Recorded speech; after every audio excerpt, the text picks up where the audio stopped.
Bismillahirrahmanirrahim. Assalamualaikum warahmatullahi wabarakatuh. Innal hamdalillah nahmaduhu wa nasta'inuhu wa nastaghfiruh wa na'udzu bihi min syururi anfusina wa min sayyiati a'malina. May yahdihillahu fala mudilla lahu wa may yudlilhu fala hadiya lahu. Asyhadu an la ilaha illallah wahdahu la syarika lah wa asyhadu anna sayyidana Muhammadan abduhu wa rasuluhu la nabiyya ba'dah.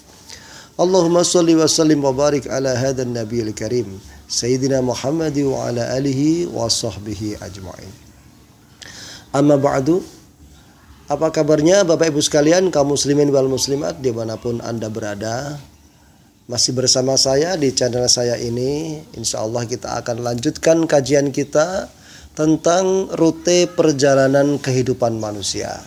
Dan kita sudah sampai kepada rute yang keempat ya.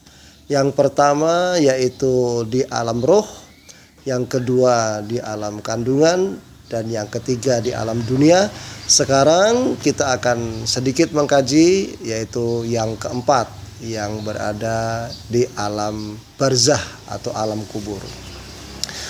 Saudaraku kaum muslimin wal muslimat rahimakumullah, perlu kita pahami bahwasanya kehidupan dunia ini adalah kehidupan yang sementara. Tidak kekal dan abadi. Tidak selamanya kita hidup di dunia ini. Bahkan kehidupan dunia ini terasa begitu cepatnya. Seperti yang telah kita kaji kemarin. Ya, hidup di dunia ini ya tahu-tahu sajalah. Ya, tahu-tahu sudah tua, tahu-tahu sudah ya punya anak, tahu-tahu sudah punya cucu, ya nanti tahu-tahu juga mati gitu. Nah, itu. Maka kita harus memahami bahwa ada kehidupan setelah kehidupan dunia ini. Sebelum kita sampai di alam akhirat yang seluruh manusia dibangkitkan, maka kita terlebih dahulu harus menunggu di alam kubur ya. Karena kalau pergi ke akhirat itu harus bareng-bareng. Seluruh manusia itu berangkatnya sama ya ke akhirat setelah hari kiamat itu. Jadi kalau yang mati duluan ya nunggu kawannya. Jadi berapa lama kita berada di alam kubur atau di alam barzah? Ya selama masih ada yang hidup di dunia kita masih berada di alam barzah ya. Karena berangkat ke akhirat itu harus bersama-sama gitu.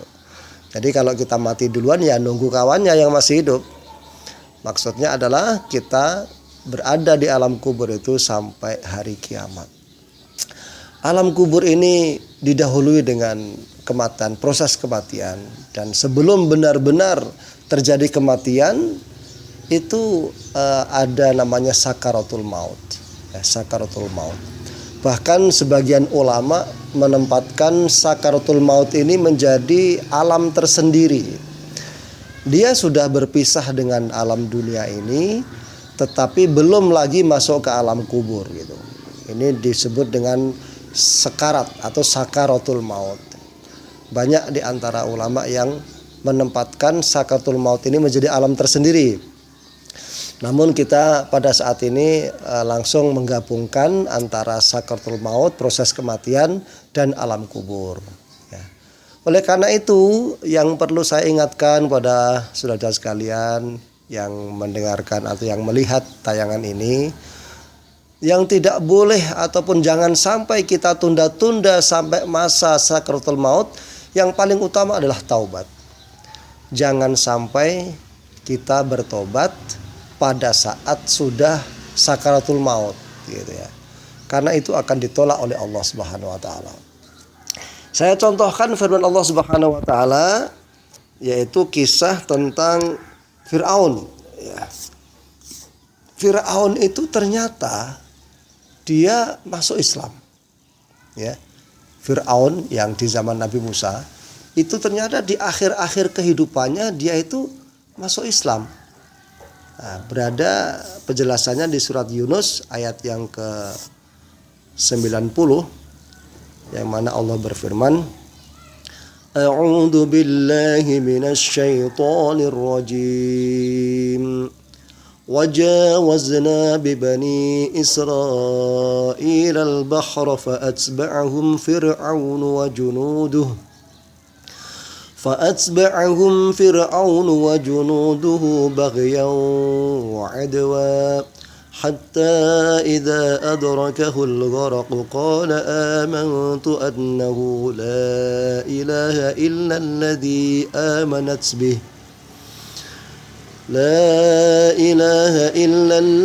آمنت به بنو إسرائيل وأنا من المسلمين. Dan ketika kami menolong, kami membuat Bani Israel itu bisa melintasi lautan, fa'atsba'ahum fir'aun wa junuduh, maka Fir'aun dan bala tentaranya itu mengikuti di belakang dari Nabi Musa dan Bani Israel ketika itu. Baghyaw wa adwa, dalam keadaan sangat benci dan memusuhi mereka, ingin hendak menganiaya dan hendak menindas mereka. Nah, itu ceritanya kan Fir'aun mengikuti dari belakang, lalu kemudian jalan yang ditempuh oleh Nabi Musa dan Bani Israel itu kemudian menutup, lautan itu menjadi tertutup kembali. Hatta idza adrakahul gharaqu, sehingga pada saat Fir'aun itu telah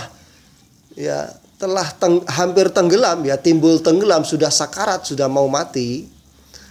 Qala, maka Fir'aun berkata, amantu, saya sekarang beriman, annahu la ilaha illalladzi amanat bihi banu Israel. Saya beriman bahwa tidak ada Tuhan kecuali Tuhan yang diimani oleh Bani Israel. Wa ana minal muslimin, dan aku sekarang masuk Islam.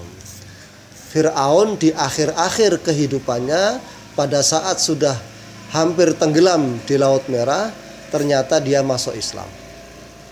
Bertobat dia kepada Allah. Dia beriman, amantu, bi Rabbi Bani Israel, atau amantu annahu la ilaha illa alladzi amanat bihi banu Israel.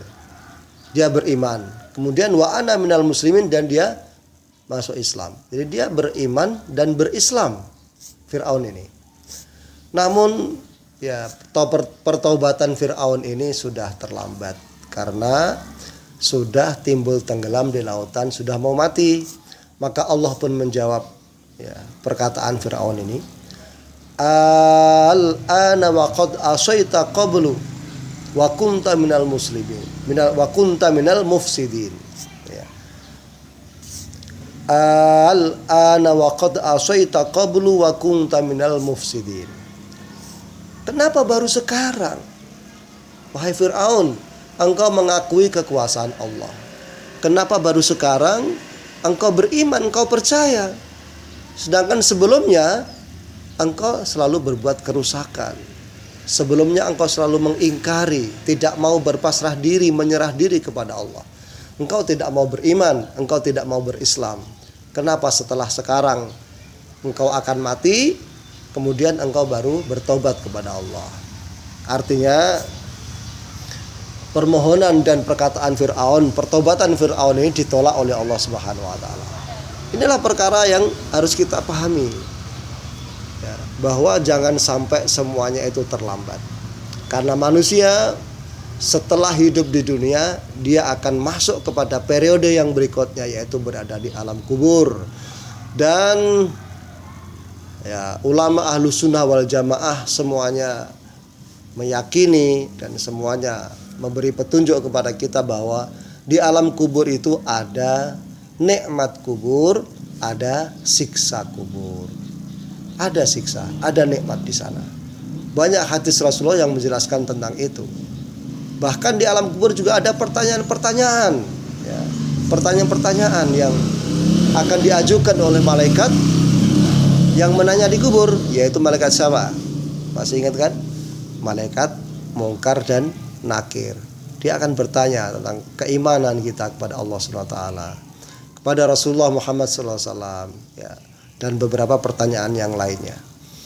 Oleh karena itu betul-betul harus kita siapkan, malam pertama di alam kubur ini. Kita mungkin dulu pernah menjadi malam pertama, menjadi pengantin, Akan kita tunggu-tunggu malam pertama pengantin itu. Diimpi-impikan keindahannya. Tetapi jangan lupa sekarang malam pertama di alam kubur. Bagaimana kira-kira? Apa yang akan kita rasakan? Apa yang akan kita dapat di malam pertama di alam kubur itu? Kalau kehidupan dunia ini sekarang ramai, begitu banyak orang di sekitar kita, satu saat kita akan sendirian. Kalau sekarang banyak warna yang kita lihat, merah, kuning, biru, hijau, oranye, dan semua warna-warna yang indah, nanti ada masanya hanya satu warna, yaitu kegelapan. Oleh karena itu, mari kita berbuat baik yang sebaik-baiknya di dunia ini, karena kita pasti akan mati dan kita pasti akan masuk ke alam kubur. Berapa lama di alam kubur? Di dalam Al-Quran dijelaskan ila yaumi yub'atsun. Ya, barzakh itu adalah ila yaumi yub'atsun. Di dalam barzakh itu artinya dinding. Dinding yang membatasi kehidupan dunia ini dan alam akhirat setelah terjadinya hari kiamat. Jadi disitulah yang membatasinya. Di dinding itulah kita akan menunggu di situ, di barzakh itu. Ila yaumi yub'atsun, sampai hari ketika manusia dibangkitkan kembali oleh Allah Subhanahu wa taala. Tetapi di masa yang menunggu itu sudah ada balasan, sudah ada di situ nikmat, juga sudah ada di situ azab. Ketika orang yang baik mati, lalu kemudian dia dipikul oleh saudara-saudaranya dibawa ke kuburan, dia masuk ke dalam kubur, dia masuk ke alam kubur itu, digambarkan tanah itu atau bumi itu berkata, ya fulan, engkau adalah orang yang paling aku cintai. Engkau telah begitu banyak berbuat baik di atas punggungku. Maka sekarang aku pun akan berbuat baik kepadamu. Maka perhatikanlah apa yang akan aku berikan, apa yang aku perbuat untukmu. Maka kubur itu pun meluas sejauh pandangan mata. Kemudian terang benderang. Lalu kemudian pintu surga dibuka. Maka angin surga pun masuk ke dalam kubur itu. Penduduk kubur yang soleh itu diberikan makanan setiap pagi dan sore. Sungguh luar biasa. Dia beristirahat dengan tenang di situ. Namun apabila orang yang mati itu adalah orang yang jahat, ketika dia dipikul oleh saudara-saudaranya, keluarganya, mau dibawa kemana saya ini? Jangan. Tapi tetap dia akan dibawa. Dia masuk ke dalam kubur. Apa kata kubur? Apa kata bumi? Wahai fulan, engkau adalah orang yang paling aku benci di antara manusia yang ada di atas punggungku, karena engkau telah berbuat kerusakan di atas punggungku. Oleh karena itu sekarang sudah engkau berada dalam perutku. Perhatikan apa yang akan aku lakukan kepadamu. Maka kubur itu pun kemudian menghimpit seseorang tadi sampai tulang-tulangnya itu bersilangan satu dengan yang lainnya. Lalu dihidupkanlah api di situ. Dibukakan pintu neraka dan panas neraka masuk ke dalam kubur itu. Begitulah dia disiksa sampai terjadinya hari kebangkitan. Naudzubillah summa naudzubillah. Saudaraku yang dirahmati Allah Subhanahu wa taala, kadang timbul pertanyaan, kenapa ketika rute perjalanan dari alam roh ke alam kandungan tidak ada kematian? Dari alam kandungan ke alam dunia juga tidak ada kematian. Tetapi dari dunia ke alam kubur itu ada terjadi kematian. Padahal ketika di alam kubur juga dihidupkan kembali. Ya, kenapa ini mesti harus ada kematian? Karena saudaraku sekalian, manusia ini ketika begitu melihat indahnya dunia, tidak ada yang mau pindah alam. Hidup-hidupan gitu tidak ada. Ya. Misalnya di jadwal hidup-hidup gitu ya, besok jadwalnya bapak ini yang akan pindah ke alam kubur. Wah, mungkin dia akan lari, akan naik pesawat pergi kemana gitu ya. Susah nanti malaikat kejar-kejaran sama orang ini, karena karakter manusia itu lari dari kematian. Itu yang di dalam surat Al-Jum'ah itu. Qul innal mautal ladzi tafirruna minhu fa innahu mulaqikum. Katakanlah wahai Rasulullah Muhammad, sesungguhnya kematian yang kalian selalu berlari darinya, maka kematian itu akan tetap mendatangi kamu. Jadi Allah maha pandai, maha cerdas Allah itu. Karena manusia tidak ada yang berani, tidak ada yang mau untuk meninggalkan dunia ini, maka dimatikan dulu. Dimatikan dulu. Ketika dimatikan itu, maka manusia tidak berdaya lagi. Yang orang kaya juga nurut aja. Bahkan yang berpangkat, bahkan seorang jenderal, seorang presiden sekalipun kalau sudah mati, ngikut dia. Ya, diapa-apain aja ngikut gitu. Wah, waktu hidupnya jangankan kita menyentuh, mendekatannya nggak bisa. Tapi kalau sudah mati, itu dipegang-pegang kepalanya, diusap-usap itu badannya nggak ngelawan dia. Maka dipikul di bawah ini nggak melawan. Ya. Nah, ketika mereka sudah lemah, dibawa dari dalam kubur, begitu masuk ke alam kubur, dihidupkan kembali. Makanya ainal mafar, ayo mau lari kemana kamu? Dulu waktu di dunia ini diajak berbuat baik, lari sana, lari sini. Kalau diajak berbuat yang taat kepada Allah, wah susah kali nangkepnya. Alasan ini, alasan itu ya. Lari sana, lari sini. Pada akhirnya nanti kita pun akan tetap masuk ke dalam kubur, masuk ke dalam alam kubur, dan kita tidak bisa lari dari situ. Nah, karena itu persiapkan diri dengan yang sebaik-baiknya. Kembali ya, hukum Allah itu saya ingatkan, in ahsantum li anfusikum. Kalau kamu banyak berbuat baik, maka kebaikan itu akan kembali kepada dirimu. Wa in asatum falaha. Tapi kalau engkau itu berbuat jahat, berbuat buruk, ya akibat dari keburukan juga akan engkau rasakan. Itu sejak mulai sakaratul maut, bahkan mungkin saja sejak kita akan mati di dunia ini, meninggalkan dunia ini, dan tentunya nanti di alam kubur juga akan merasakan akibatnya.